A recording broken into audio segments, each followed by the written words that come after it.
के बाड़ू तू? हम तोहरा के ना जाने नहीं।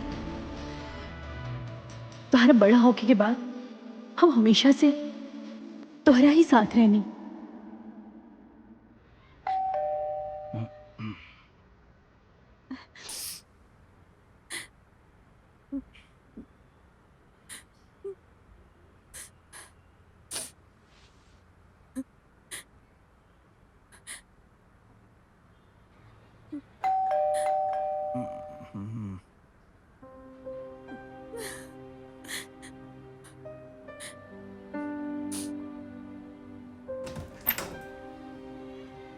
हेलो।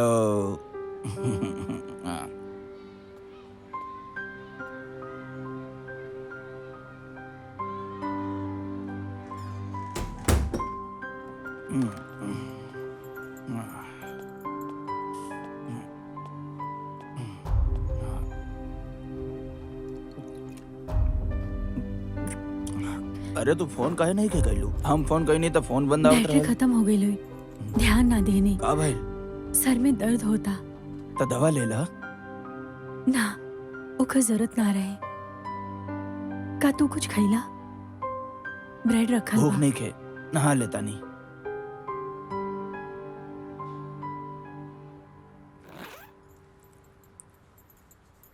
हमार बेटिया बहुत टाइम से ही चॉकलेट मांगत रही। ई ब्रांड पता बा तोरा के? ई ला।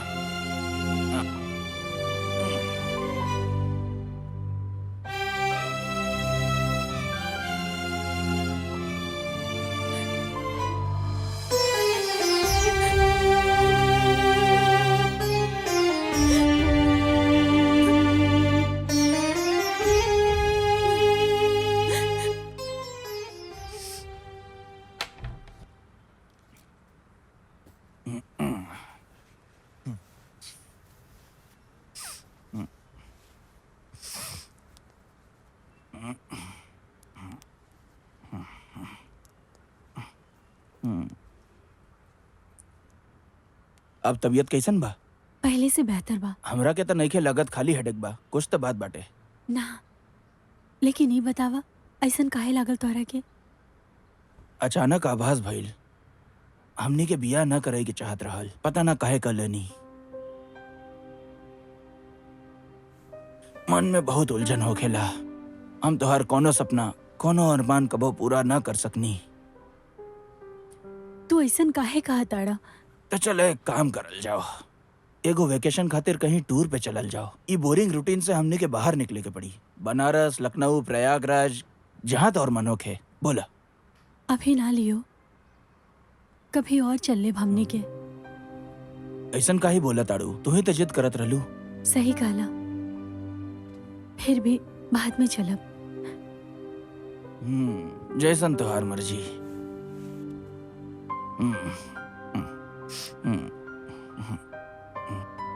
का सोचा ताड़ू? लियो, तू कितना भरोसा करेला हमरा पर? का तू मानेला कि हम तोहरा से कुछो ना छुपाइब कभी? अरे तू का हमरा से छुपैबो? छुपावे आवेला तोहरा के? कर सके नहीं। हम तोहरा से बहुत कुछ छुपा ले बने लियो।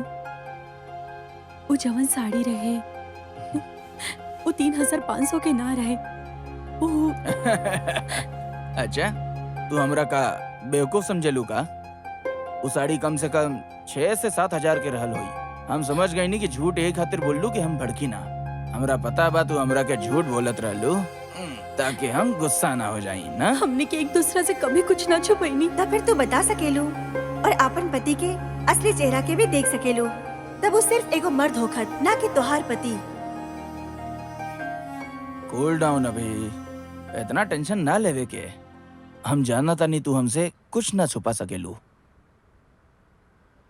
हमने दोनों एक दूसरे और अपना बेटी खातिर बनी। Be happy.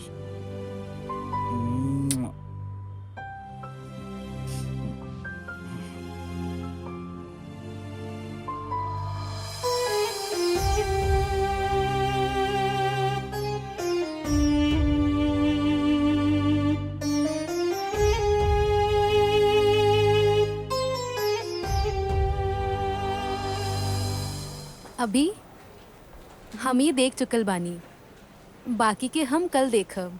आज हमके थोड़ा जल्दी जाएक बा, अपने शोना के साथ डिनर पे जाएक बा।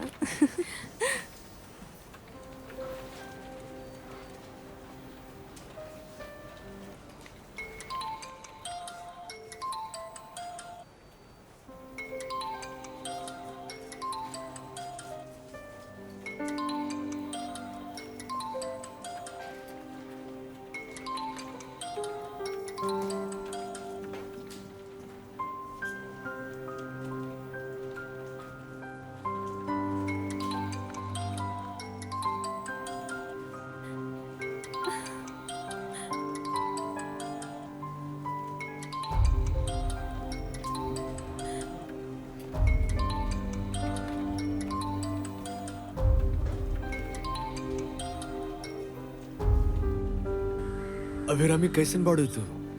फाइन। कब आइला? तू उदास लगता रू। ना कुछ ना। फिर सॉरी सर, लेकिन अब हमरा के कॉल मत करें।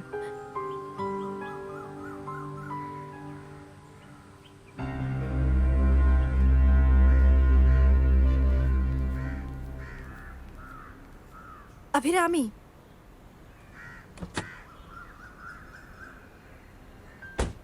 अभिरामी, चला भी अभिरामी, गाड़ी में बैठल जाई। सॉरी, हमरा के अकेला छोड़ दो। ठीक बा, अंदर तो आवा। ना, हम ना आए। अभिरामी प्लीज, तोरा कहीं जाए की जरूरत नहीं खे। हम गाड़ी में अकेली बानी, हमरा साथ आवा। आवा।